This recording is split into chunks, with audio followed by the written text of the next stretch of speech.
Hey guys, welcome back to the channel. In today's video, we're going to talk about something that might seem basic at first, but it's absolutely crucial when it comes to managing your money and building wealth. I'm talking about the difference between assets and liabilities, and why understanding this difference can completely change the way you think about your finances. Now, I know what you might be thinking. Isn't an asset just something valuable, and isn't a liability just something you owe? Well, it's a little bit more nuanced than that, so let's dive into it. Let's start with assets. Simply put, an asset is something that puts money in your pocket. It's something that either increases in value or generates income for you over time. Think about things like real estate. If you own a property, it could appreciate in value over time, or better yet, it could bring in rental income each month. Other examples of assets include stocks, bonds, and even things like businesses that you own. These are the things that build your wealth over time. Some assets might not generate immediate income, but they have the potential to appreciate in value over time. Think of collectible items or valuable art. Here's a tip. When evaluating an asset, ask yourself, how does this help me increase my net worth or generate cash flow? If the answer is yes, then you're likely looking at a good asset. On the flip side, liabilities are things that take money out of your pocket. These are your debts, loans, or expenses that you have to pay for regularly. They don't put money in your bank account, they actually drain it. Think of things like credit card debt, student loans, car payments, or a mortgage.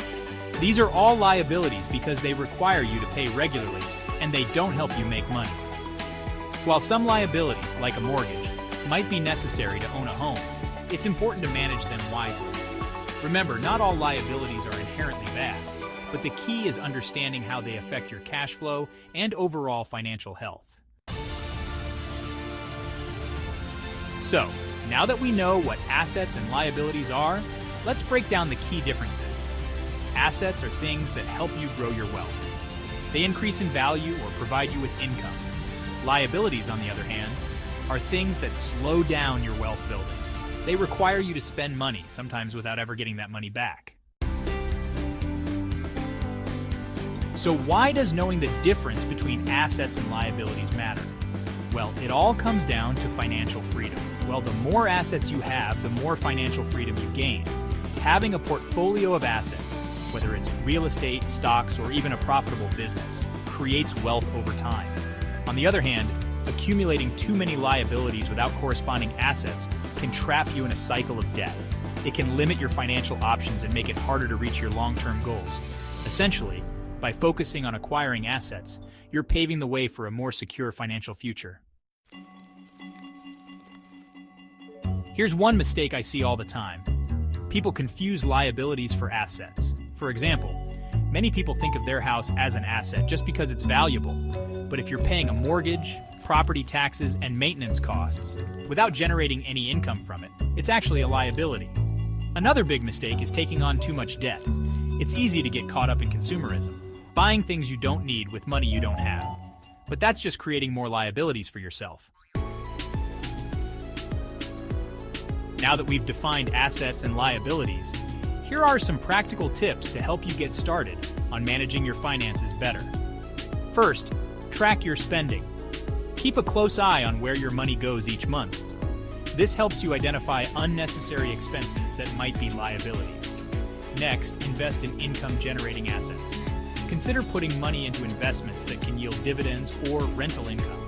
Third, minimize high-interest debt.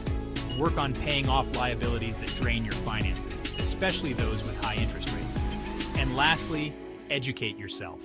The more you understand about financial instruments and strategies, the better decisions you can make for your future. Let's look at a couple of real-life examples. Imagine you have an old car. If it's your daily driver, it might actually be a liability because of maintenance costs, insurance, and depreciation. But if you owned a fleet of vehicles for a delivery service, those would be considered assets because they're directly contributing to your income.